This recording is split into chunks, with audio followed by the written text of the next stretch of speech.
Okay, as you see fit, I said. So Durishawar took her flight downwards. Durishawar was moving down towards the forest trees. But I felt her eyes closing as she flew. Rockets from the plane. Due to the collision, there was a strong explosion. Some particles from the plane also hit our bodies. Mei Yun and I were immortal. These particles and the explosion did not harm us. Durishawar and Zogan were both from the nation of giants, but they were not immortals. They could be harmed by explosions and particles hitting the body. At the same time, I gave a voice to Ronnie Kolaperi. After hearing my voice, Ronnie Kolaperi would come out of my shirt pocket. "What happened?" he asked. "Shawar has fainted from fear. Show me the beauty of your stick so that we can descend comfortably." Can. At my behest, Ronnie Kolaperi turned her wand towards us. When we hit the trees, we reached the bottom. It was a very beautiful scene. I love the greenery anyway. Laying down the Durishawar, I started to look around. Ronnie Kolaperi was also hanging in the air near me, looking around, not understanding who had fired a rocket at our plane from such a dense forest, due to which the plane was split into two parts. Mei Yun and Zogan Jin went into the forest with the front part of the plane where they crashed. I saw Durishawar lying unconscious below. She was an example of beauty. Her eyes were closed and her face was very innocent. Ronnie Kolaperi also looked at Durishawar and said, "How beautiful and innocent you look in Durishawar." "Yes," I said, "but now it has to be brought to consciousness." "How did it become unconscious?" "Perhaps there is a piece of the plane on his head." I sat down and put Shawar's head in my lap and started looking at his head to see where he was injured, but I did not see any injuries on his head. No traces were seen. He patted her cheeks. Maybe in this way she would regain consciousness, but she did not regain consciousness. If you find water from somewhere, splash water on his mouth. Maybe this way he will come to his senses. "No, you stay at Durishawar. I'm going to look for water," Kay said. "My stick is telling me that the pool of water is on this side and it is not too far to do."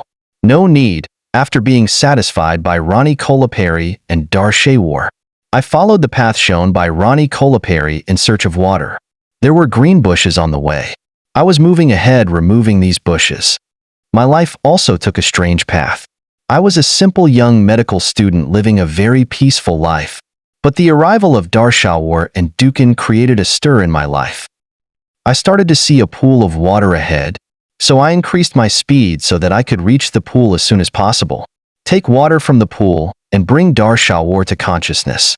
I reached the pond. Now I wanted a vessel to fill with water from the pond. And look around the pond. He started hitting. And at the same time an arrow passed quickly, touching my ear and stuck in the tree in front of me. He caught it with his hand and broke it and threw it away. The archer was out of my sight. My eyes were looking for the archer. After all, what does an archer do? For his 4 arrows had been used, and then the archer came out of the trees before me. She was an African girl, but her complexion was fair. There were several extra arrows behind the back. He then fired the arrow. The arrow reached me. I caught the arrow. The African girl was looking at me in surprise. She had wasted many of her arrows on me. "Magitor, who are you?" he asked in his own language. I said loudly in the same language. "You understand our language?" "Yes," I said. "You are so fat, you didn't even get hit by one of my arrows." It started coming closer. "Who are you, and what are you doing in this forest?" He near me, speaking while coming. "My name is SAMI. One of my colleagues is unconscious there. I have come to fetch water to bring him to consciousness." The girl gave me a bucket of water. "Take it, fill it with water." He took a water bottle and filled it with water. "My name is Julian." The girl introduced herself. "Our tribe lives in this forest. I thought you were my enemy, so I attacked you, but you said you were a friend, so I came to you." "Okay, Julian. I have to make my partner conscious first, so I am going to him." I filled the water jug and turned to go back. I was in a hurry to reach their shower. "Thank you for helping me." "No problem," Julian said. She also started walking with me. I remembered the way. I had been minding the way while coming, because the paths in the forest are the same.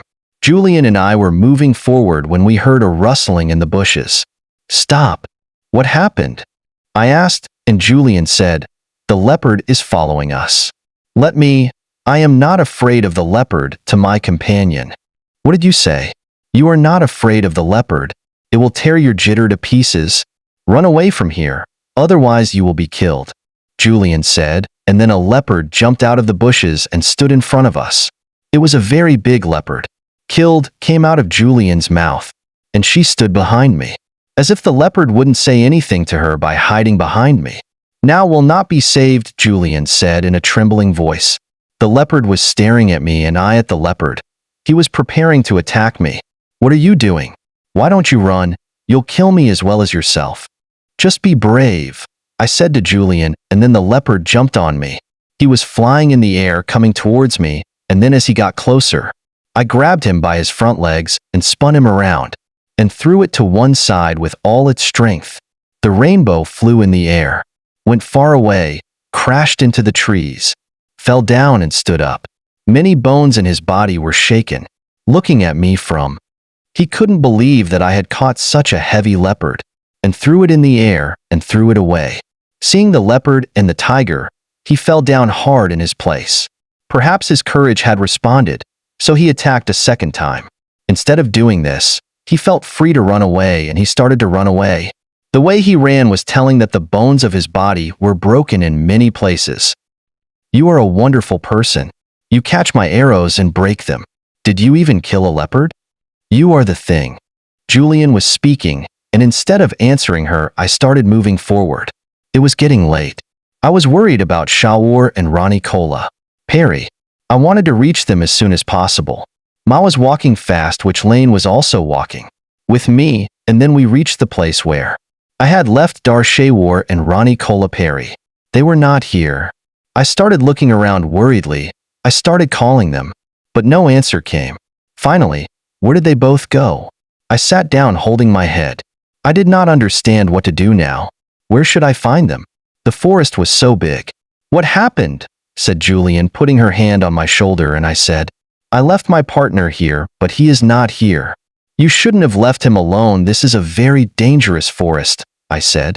When I saw Julian getting up, I had not told him about Kulapari, that Najatar Kaur was protecting Shawar, and that Dar Shawar herself was a genie.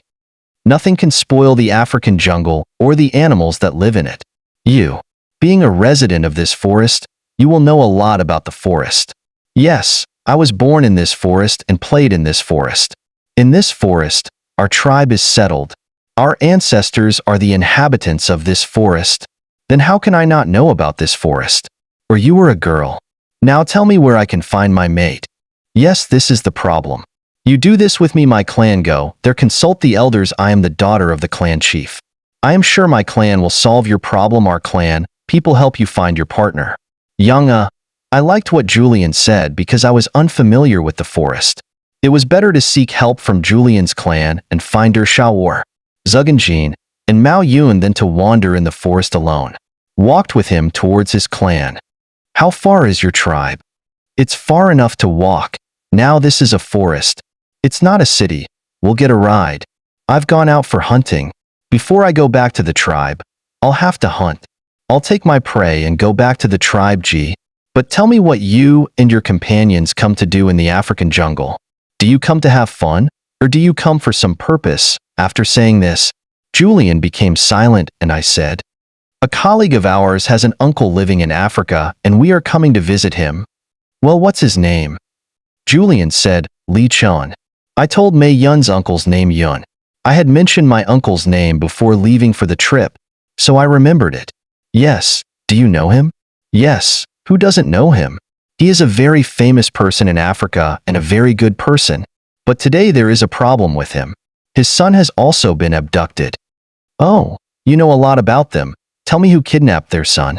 My father told me that within the land of the belt we are living in Africa, there is a certain precious metal buried, and there is a group consisting of rich and gangster-type people from countries other than Africa who want to mine illegally to extract this metal, and for that purpose they have to. The area must be empty. In order to vacate the area, those people are forcing and their work is hindered by your friends. Chinese uncle besides my father. So they have kidnapped Li Qin's son so that he can help them in their work. Stop interrupting. Oh, so that's the whole problem. I started to think after hearing Julian's words that Se Yun's uncle Li Chun had these problems that caused him to summon Se Yun's father. And Se Yun's father had sent us to Africa to help him due to his busy schedule, and as soon as we arrived in Africa, our plane was attacked due to which the four of us were separated. What are you thinking? Julian said, seeing me thinking. Nothing, I said, shaking my neck, and at that moment a poisonous snake came flying from the tree. Julian's neck was the target, but I caught it with my right hand before it bit Julian's neck. The head was in my hands, and the snake was squirming in my hand. Julian was looking at me, and the snake with anxious eyes.